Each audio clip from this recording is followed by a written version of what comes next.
Hi, my name is Rona Lalezary. I am the founder of Mental Health IsReal, and today I want to tell you a bit about what this campaign is and why it's more than an event. Thousands of young survivors from the Nova Music Festival in Israel are facing significant mental health challenges. With the rise of anxiety and depression from Nova survivors and the rampant anti-Semitism across college campuses, our nation is facing a mental crisis. Seen tremendous amount of pain. Some of them were extremely close to not being here. One of the most clear challenges that really spoke to me was that our people around the world are really suffering and struggling. It's been a hard time for me listening to music since the Nova Festival. I asked those who were interested if they would stand behind a movement to bring mental health and mental wellness to communities around the world. What I saw in response blew me away. The video was shared over 50,000 times across platforms all around the world.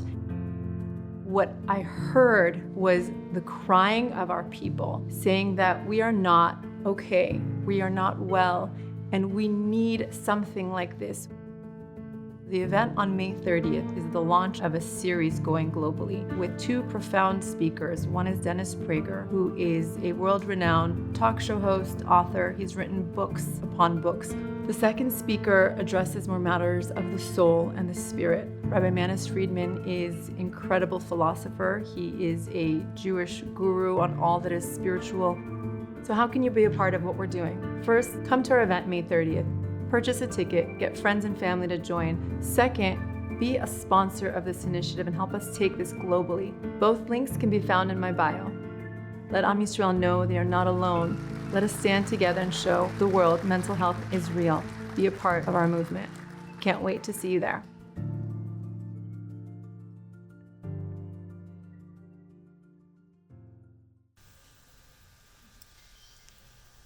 I want to ask you to first together, take a moment of silence with me and pray.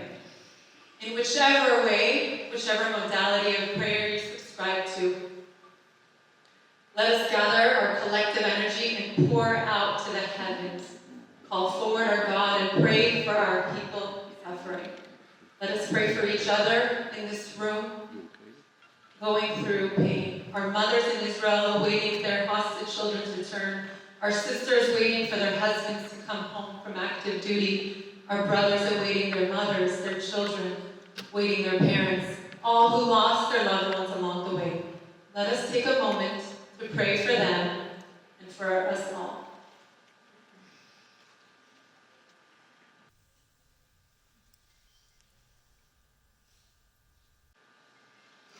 Tonight isn't about one particular answer that will heal any of us. You can still get a refund if you thought it was. I have to be honest. There is no one piece of advice that any of us up here tonight could give that will repair our sense of brokenness. What I am certain, though, is what you just experienced right now. It's the coming together collectively of our people, to roll up our sleeves, to link arms, to pray, to seek strength, and to stand up together and say, no one is to be left behind. Everyone's wellness matters. It is that wholeness of our nation that I truly believe will repair the brokenness of our people. We are so fortunate to have with us, virtually, in Israel, Gina Ross, who is the expert trauma specialist in collective trauma and is currently on the ground in Israel, tackling the very topics we are addressing tonight. Gina is the president, founder of the International Trauma Institute, and has been hired over the past 25 years by the IDF, the Israeli government, among the many, to bring her tactics to our people. Gina connected with us upon hearing what we're doing and wants to be our partner to make sure every support that we raise, every bit of your help, goes to making sure our people in Israel receive the care they need.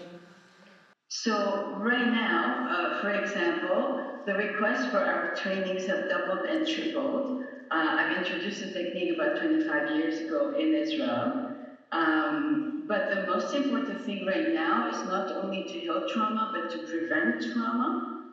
Gina, can you walk us through that butterfly hug strategy so we can all have a taste of your work? It sounds kind of too simplistic, but it's very scientifically based. And this one is called the butterfly hug. It comes from EMDR, and this is what I'm doing right now. That video is not. But basically, cross your arms and she's eating your hands open and kind of alternatively 25 times. Then you take a deep breath and you notice what's happening with your level of activation, if your eyes do not. And if you're still out, your eyes to tap again. And you need 2 or 3 sets of that. You can do it on your arms, so you can on your legs. Break on your legs is the alternative tapping that just puts the 2 brain hemispheres together, and then they don't work again. So the whole idea is for people to be able to have resiliency and strength and emotional ability to cope with the challenging times and to function at their best. Now to our panel. You gentlemen have waited so patiently.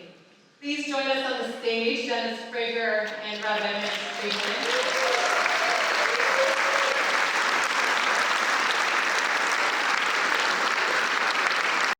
My brave childhood friend, Maureen Sassy, here with us tonight. Her younger sister, Danielle, who's with us tonight. Danielle is an incredible warrior and survivor of Nova. Talk to Danielle and Etsy, Rabbi, and their family here tonight. Talk to us all that want to help Danielle and all in Israel, and we feel so devastated to act. Grieving is an art. People who know how to be happy also know how to grieve.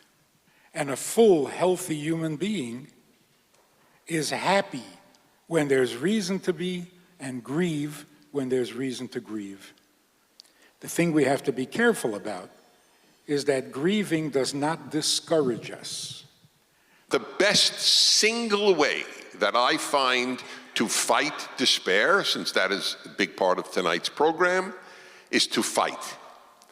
If you think you are helpless, you will despair. But if you fight, then you will not despair. You know, there's this phenomenon of the October 8th Jew, which really symbolizes this coming back home of many who maybe didn't identify so much as being Jewish and were not involved in the community. I'll speak for myself. Many who have stood up and said, Rona, I want to be part of this, and reached out on social media and who are here helping tonight said, this is the first time I'm doing anything Jewish. So speak to this phenomenon, and Rabbi Dennis, both of you, I'd love to know, what can we do to really capture the energy we have going, and how do you really explain what's going on? The world is waking up. Everybody, not just the Jewish people. We're all desperate for a purposeful existence. There's something very positive about that. And if we can turn that around, all the devotion, all the sincerity, all the willingness to get involved in a cause, there's something godly about that. And if it's harnessed, this can be a fantastic world.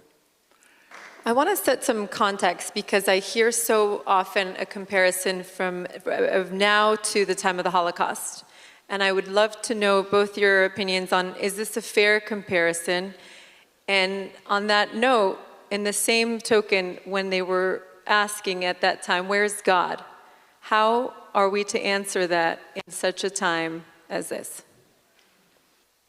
If this world is God's creation, and we're feeling pain that there is suffering and ugliness and barbarism, if we feel disappointed, hurt, embarrassed, imagine what God feels.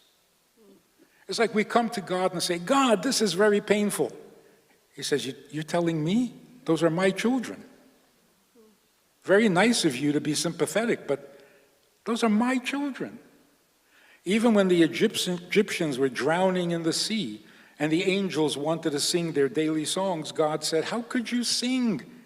My creations are drowning. So instead of questioning God, sometimes we have to have a little compassion for God. There is a sense of loneliness among our people now, and many here tonight, many of us supported causes, movements that at this juncture have not reciprocated, have not stood by us, and we feel abandoned. How do you speak to that loneliness and really facing this abandonment from people we thought supported us as much as we supported them? The reason we're feeling lonely is not because the world or the UN is not our friend. The reason we feel lonely is because we don't pay enough attention to our marriages, to our family, to our parents, and to our children. There are many chances of assuaging loneliness. Family is one of them, and it's a big one, but so is friends. I don't know how I would have gone through life without my close friends. I've always known that since I was in elementary school. I've always had close, in my case, male friends. Can I end with a joke? Please.